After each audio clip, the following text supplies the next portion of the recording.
अस्सलाम वालेकुम जी, क्या हाल चाल है। आजकल मौसम बड़ा ही अच्छा हो जाता है, शाम को भी, सुबह सुबह भी, दोपहर को थोड़ी सी गर्मी होती है लेकिन चलता है, वो भी मज़े का मौसम होता है।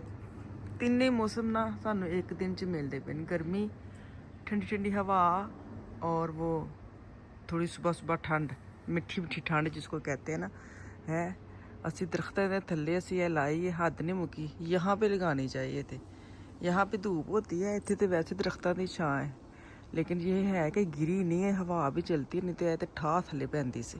खैर मैं चाय रख के आई हूँ, मैंने कहा चाय पीती हूँ। तो हमारा ये देखिए इतना बड़ा बड़ा हुआ है, इसको भी अब क्लीन करना है, मतलब कटना है, लेकिन नहीं कटना है कोई पता नहीं। मियाँ जी को इतना टाइम नहीं है। चले जी मैं अंदर चलूँ।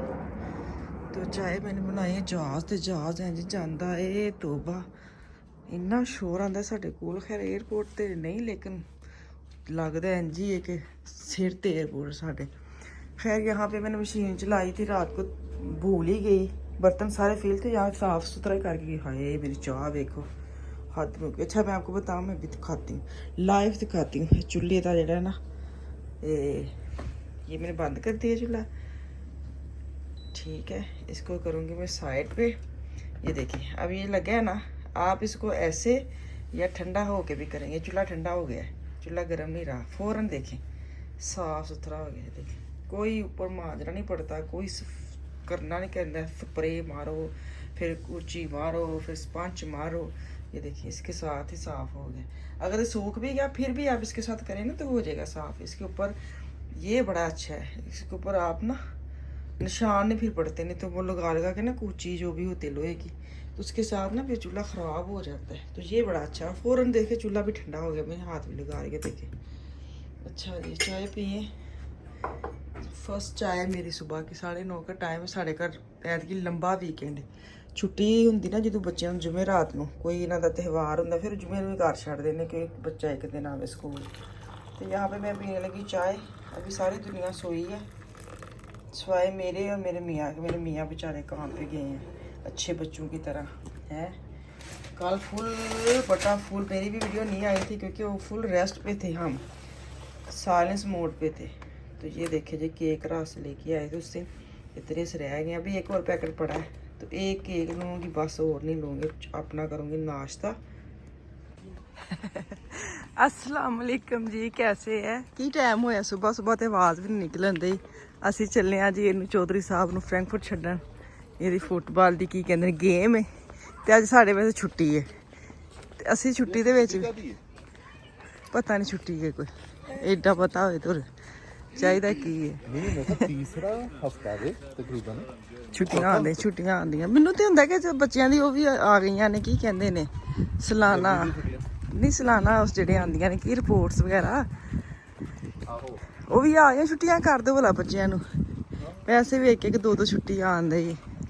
ਤੇ ਅਸੀਂ ਉਸ ਤੋਂ ਬਾਅਦ ਜਾਣਾ ਰੇਲਵੇ, ਸਾਡੇ ਇੱਥੇ 12 ਘੰਟੇ ਕੀ 24 ਘੰਟੇ 7 ਦਿਨ ਨਾ 24 ਘੰਟੇ ਖੁੱਲੀ ਰਹਿੰਦੀ ਹੈ ਇੰਝ ਰੇਲਵੇ ਜਿਹੜੀ ਖੁੱਲੀ ਹੁੰਦੀ ਏ।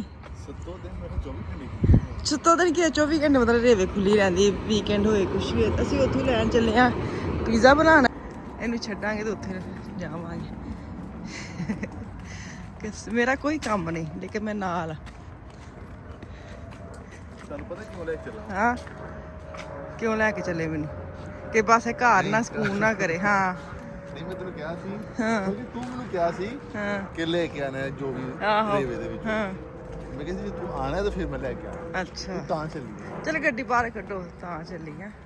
ਇੱਥੇ ਵੀ ਲੋਕਾਂ ਨੇ ਨਾ ਨੰਬਰ ਸ਼ੰਬਰ ਲਿਖਣੇ ਸ਼ੁਰੂ ਕਰ ਛੜੇ ਕਿ ਕੋਈ ਗੱਡੀ ਨਾ ਖਿਲਾਰੇ, ਤੇ ਵੱਖਰੀ ਇਹਦੀ ਪ੍ਰਾਈਜ਼ ਲਾਤੀ। ਸੱਚੀ ਫ੍ਰੀ ਪਾਰਕਿੰਗ ਹੁੰਦੀ ਪਿੰਡਾਂ ਥਾਵਾਂ 'ਚ, ਵੈਸੇ ਕੋਈ ਪੈਸੇ ਨਹੀਂ ਹੁੰਦੇ, ਲੇਕਿਨ ਸਾਡੇ ਵਾਲੇ ਪਾਸੇ ਨਾ ਪਤਾ ਨਹੀਂ ਦੂਸਰੇ ਵਿਲੇਜ ਵੀ ਜਾਂ ਦੂਸਰੇ ਜਿਹੜੇ ਛੋਟੇ ਛੋਟੇ ਕਸਬੇ ਉਹਨਾਂ ਦੇ ਵੀ ਇੰਝ ਵੇ ਕਿ ਨਹੀਂ, ਸਾਰੀ ਪਾਰਕਿੰਗ ਵਿੱਚ ਨਾ ਇੰਝ ਲਾਉਣ ਦੀ ਨਾ, ਹਾਲਾਂਕਿ ਇਹ ਫ੍ਰੀ ਹੋਣੀ ਚਾਹੀਦੀ ਹੈ। ਜਿਹੜੇ ਸਿਟੀ ਵਿੱਚ ਤਾਂ ਚਲੋ ਪਤਾ ਹੈ ਕਿ ਪਰਚੀਆਂ ਲੱਗਦੀਆਂ ਨੇ, ਲੇਕਿਨ ਇਹ ਤਾਂ ਕੋਈ ਤੁੱਕ ਨਹੀਂ ਨਾ ਬਣਦਾ, ਸਾਰੇ ਇਤਜਾਜ ਨਹੀਂ ਕਰਦੇ ਤੇ ਆਪਸ ਵਿੱਚ ਗੁੱਸਾ ਘੋਲਦੇ ਰਹਿੰਦੇ ਨੇ, ਜਿਵੇਂ ਮੈਂ ਧਰਨਾ ਘੋਲਣ ਦਈ ਆ ਹੈ। ਤੋ ਕੁਛ ਰਹਿਤੀ ਹੈ ਪਾਰਕਿੰਗ ਫ੍ਰੀ, ਤੇ ਕੁਛ ਜਿਹੜੀਆਂ ਨੇ ਉਹ ਮੱਲੀਆਂ ਗਈਆਂ ਨੇ। ਹੈ ਸਾਡੀ ਜਿਹੜੀ ਲਾਈਨ ਉਹ ਬਸ ਰਹਿ ਗਈ ਹੈ। ਕਾਫੀ ਪਾਰਕਿੰਗ ਐਸੀਆਂ ਜਿਹੜੀਆਂ ਪੈਸੇ ਨਾਲ ਸ਼ੁਰੂ ਹੋ ਗਈਆਂ ਨੇ, ਸਾਨੂੰ ਵੀ ਖਰੀਦਣੀ ਪੈਣੀ। ਵੈਸੇ ਸਾਡੇ ਕੋਲ ਗਰਾਜ ਹੈ ਇੱਕ, ਲੇਕਿਨ ਸਾਡੇ ਕੋਲ ਗੱਡੀਆਂ 2 ਨੇ। ਹਾਏ ਹਾਏ ਹਾਏ ਹਾਏ ਕਿੱਡਾ ਔਖਾ ਹੈ ਗੱਡੀ ਕੱਢਣੀ। ਸਹੀ ਹੈ, ਮੇਰੇ ਵਰਗੀ ਹੁੰਦੀ ਤੇ ਮੈਂ ਵਾਪਸ ਚਲੇ ਜਾਣਾ ਸੀ ਕਿ ਮੇਰੇ ਕੋਲ ਗੱਡੀ ਬਾਹਰ ਆਂਦੀ ਪਈ, ਕਿਉਂਕਿ ਉਹ ਬੰਦੇ ਨੇ ਗਲਤ ਪਾਰਕਿੰਗ ਲਾਈ। ਸਾਇੰਸ ਲੜਾਈ ਮੇਰੇ ਮੀਆਂ ਨੇ। ਇਹ ਹੁੰਦਾ ਡਰਾਈਵਰ, ਟੈਕਸੀ ਡਰਾਈਵਰ ਇਹਨੂੰ ਕਹਿੰਦੇ ਨੇ। ਹੈ ਮੈਂ ਡਰਾਈਵਰ ਨਹੀਂ ਨਾ, ਮੈਂ ਤਾਂ ਬਸ ਛੋਟੀ ਮੋਟੀ ਗੱਡੀ ਚਲਾ ਲੈਂਦੀ ਆ। ਮੈਂ ਕਿਹਾ ਇਹਨੂੰ ਕਹਿੰਦੇ ਡਰਾਈਵਰ। ਪਹਿਲੇ ਉਧਰ ਨੂੰ ਕੱਢੀਏ ਨਹੀਂ ਮੈਂ ਪਾਸ ਹੋ ਗਿਆ ਨਹੀਂ ਤੇ ਮੈਂ ਵਾਪਸ ਚਲੇ ਜਾਣਾ ਸੀ ਕਿ ਮੇਰੇ ਕੋਲ ਤੇ ਗੱਡੀ ਬਾਹਰ ਹੀ ਨਹੀਂ ਆਉਂਦੀ। ਤਾਂ कि इन्हों कहते हैं टैक्सी ड्राइवर। यहाँ पे हम इसको छोड़ने रहे हैं, पीछे सारे खड़े हैं, वो वहाँ पे पहुँच गए इंशाल्लाह ताला। अब देखे कब इसका होता है तो फिर इसको लेने आएंगे दोबारा से। अभी मैं गाड़ी में बैठी हूँ।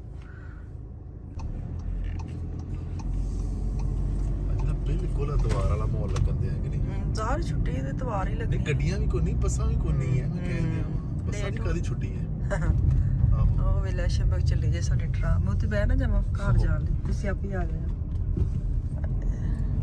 ਅੱਛਾ ਜੀ, ਗੱਡੀ ਕਿੱਥੇ ਖਲਾਰਨੀ ਹੈ ਜਨਾਬ ਜੀ? ਅਗਰ ਬੰਦ ਉਹ ਗੱਡੀ ਨਿਕਲਣ ਦੇ ਜੀ ਬਾਹਰ ਕਾਲੀ ਜੀ, ਉਹ ਤਾਂ ਠੀਕ ਹੈ ਨਿਕਲਣ ਦੇ। ਉੱਥੇ ਲਾ ਲਓ। ਮੈਂ ਤੁਹਾਨੂੰ ਜਗ੍ਹਾ ਵਹਾਈ ਹੈ। ਉਹ ਗੱਡੀ ਤੇ ਮੈਂ ਕਿਤੇ ਵੀ ਖਲਾਰ ਸਕਦਾ, ਮੈਂ ਸਿਰਫ ਇਹ ਵੇਖਣਾ ਹੈ ਕਿ ਖੁੱਲਾ ਹੈ ਕਿ ਨਹੀਂ। ਅੱਛਾ, ਹਾਂਜੀ ਅੰਦਰ ਜਾਣਾ ਪੈਣਾ ਨਾ ਵੇਖਣ। ਹੂੰ ਚਲੋ ਹੋਟਲ ਹੈਮਰ, ਹੈ ਹੋਟਲ ਹੈਮਰ। ਹੈਮਰ ਨਹੀਂ ਹਾਂ? ਇਹਦਾ ਨਾਮ ਹੈ ਹੈਮਰ ਲਿਖਿਆ ਕੀ ਹੈ? ਹਾਂ ਹਾਂ ਮਿਆਕ, ਹਾਂ ਮਿਆਕ। ਹੋਟਲ ਹਾਮਾ ਅੱਛਾ ਹਾਮਾ ਹੈ। ਆਰ ਕਿਉਂ ਪਾਈ ਇਹਨਾਂ ਨੇ? ਤੇ ਉਹ ਹਾਮਾ ਬਸ ਵਿੱਚ ਹਲਕਾ ਜਿਹਾ ਇਹ ਛੋਟਾ ਆ ਛੋਟਾ ਦੀਵਾਰ ਦੀ ਇਹ ਜੇ ਆਈ ਜੇ ਰੇਵੇ। ਚਲੋ ਅੰਦਰ ਚਲੋ, ਗੋ ਟੂ ਰੇਵੇ। ਖੁੱਲੀ ਹੋਵੇ ਸਹੀ। ਬਿਸਮਿਲ੍ਲਾਹਿਰਰਹਿਮਾਨਿਰਰਹੀਮ।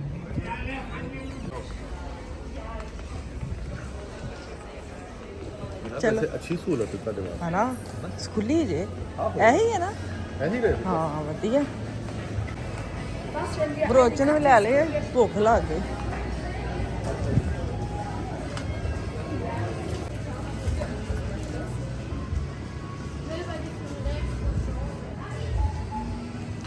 ਅੱਛਾ ਮਹਿੰਗੀ ਵੀ ਤਾਂ ਹੈ ਨਾ ਫਿਰ। ਤੁਹਾਨੂੰ ਉਹ ਸ਼ਾਇਦ ਇਹਦੇ ਹਾਂ ਇਹ ਟਮਾਟੋ ਸੌਸ ਇਹ ਕਹਿ ਵੇ। ਉਹ ਤੇ ਦੋ ਲੈਣੇ। ਹਾਂ ਇੱਕ ਹੀ ਬਹੁਤ ਹੈ ਵੈਸੇ ਤੇ। ਹਾਂ ਇੱਕ ਬਹੁਤ ਹੈ। ਇੱਕ ਬਣਾਉਂਦੇ ਕਿ ਦੋ? ਮੈਂ ਇੱਕ ਹੀ ਬਣਾਉਣੀ ਆ, ਹੇਫੇ ਲੈਣੇ ਨੇ। ਮੈਨੂੰ ਨਹੀਂ ਪਤਾ। ਮੈਨੂੰ ਐਸੇ ਨਾਰਮਲ ਜਿਹੜੀ ਰੇਵੇ ਹੁੰਦੀ ਏ, ਇਹ ਤੇ ਲੋਟੋ ਟਾਈਪ ਲੱਗਦੀ ਹੈ।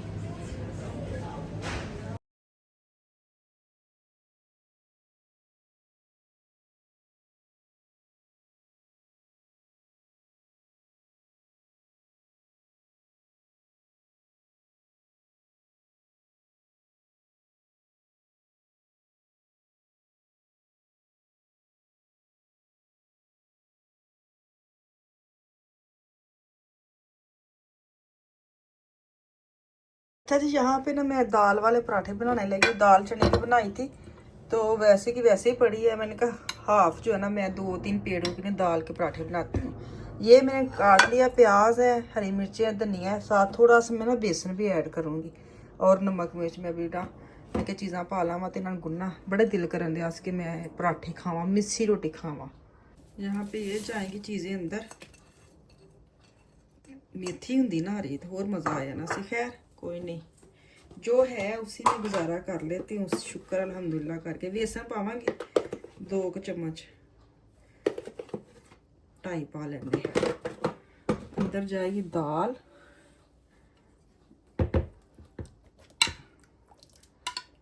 चल बस ये रख लेती हूँ, बहुत ज़्यादा हो जाने क्योंकि मैंने 2-3 पेड़े बनाने हैं। और मैं ना थोड़ी नमक मिर्च भी डालूंगी ताकि जरा ना हो जाए स्पाइसी, क्योंकि यह जी रोटी है ना इसका मज़ा आता है सही करारी हो ना, मतलब नमक मिर्च और ज़्यादा तेज़ हो फिर मज़ा आता है। मैं डालूंगी इसके अंदर लाल मिर्च है, हाय हाय हाय। साथ डालूंगी नमक। नमक जो है ना वो ख़त्म ही हुआ रहता है हर वक्त। चल मैं चख लूँगी थोड़ा सा, बाद में आटा लेगा ना जब गुनेगा ना ਇਹਨੂੰ ਮਿਕਸ ਕਰ ਲਵਾਂ, ਫਿਰ ਮੈਂ ਹਿਸਾਬ ਲਾਉਂਦੀ ਹਾਂ ਕਿ ਮੈਨੂੰ ਕਿੰਨਾ ਕੁ ਪਾਣੀ ਪਾਉਣਾ ਹੈ। मैंने तो मशीन नहीं गूंद है, मैं साथ साथ भी पानी ऐड कर सकती, फिर मैं एक बार मिक्स कर लेनी है, फिर पानी डालती।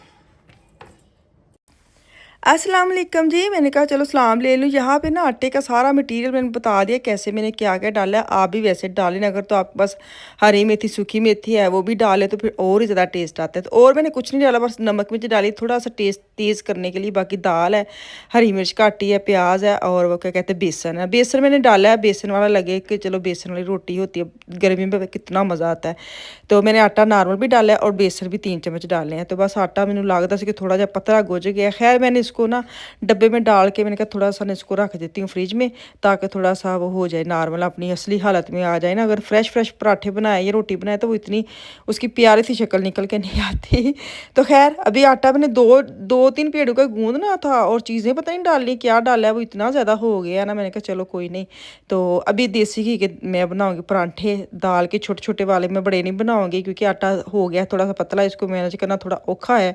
यह भी एक टास्क मेरे लिए, सब ਲਈ कि आटा पतला हो जाए तो कितना मुश्किल। पोले पोले हत्थां नाल तुसीं पेड़ा बनाना कि पेड़ा दुखे ना, ਉਹਦਾ मतलब है नहीं कि पेड़े ਨੂੰ दर्द होंदी, तो मतलब है कि आटा ढिला हो गया है। तो आटा गूंदते वक्त थोड़ा सा ध्यान रखे, थोड़ा सा इससे हार्ड होना चाहिए, तो नरम ज़्यादा हो गया। तो खैर फिर भी मैंने देसी घी अंदर तक लगाया। मैं कहा तू भी की याद करेंगा कि मैं नरम हो गया तो मैं हत्थ 'ਚ नहीं आना। मैं भी बड़े अच्छे तरीके ਨਾਲ हैंडल किया, पेड़ा बनाया तो इन्ना हत्थों के नाल ही मैं रोटी वेल छड़ी, मैंने छंडी नहीं है। और जैसे मैंने फिर तवे के ऊपर थोड़ा सा घी लगाया और इसको बना लिया। आप भी बनाना, मैंने स्टोरी लगाई थी, सब गए थे रेसिपी शेयर करे तो मैंने रिकॉर्ड की हुई थी। मैंने कहा चलो सिंपल है, अगर तो आपने बनाना है ना बेसन वाला, फिर आप बेशक सिंपल आटा घर का गंदम का आटा ना भी डालेंगे ना, तो सिर्फ बेसन में आप ये सारी चीज़ें डाल के तो बनाए। तनूर की अगर बना लें ना, तनूर के ऊपर रोटी और साथ लस्सी, तो क्या ही मज़ा। मैंने भी साथ ना फिर भी पराठे के साथ भी लस्सी बनाई थी। इनके लिए मैंने चाय बनाई थी पराठे के साथ, अपने लिए साथ मैंने क्या कहते हैं लस्सी बनाई। यहाँ पे मेरा बच्चा पार्टी अंदर आ गया था। आज मिशाल फिर पुलाव बनाने लगी है और उसने रेसिपी लिखी भी हुई है। फिर भी वो ना थोड़ा सा मुझे देगचे का पूछने आई थी कि इतने कप में कौन सा देगचा लूँ। तो खैर आज मेरी रेस्ट है। फिर आज मैंने नाश्ता बनाया और दोपहर का खाना मिशाल बनाएगी, क्योंकि मैं आज फिर रेस्ट करेंगी। छुट्टी होती ना, थोड़ा सा रेस्ट मिल जाता है, बच्ची हो घर में, तो खाना दोपहर का आज वो बना रही है। तो मैंने नाश्ता बनाया, इतना ही बहुत है। चाय मैंने अपने मियाँ के लिए बनाई है, साथ में अपने लिए लस्सी बनाई है। यकीन कर इतना मज़ा आया ना। तो आप भी बताना, मुझे बनाना, मुझे ज़रूर बताना है। अल्लाह हाफिज़।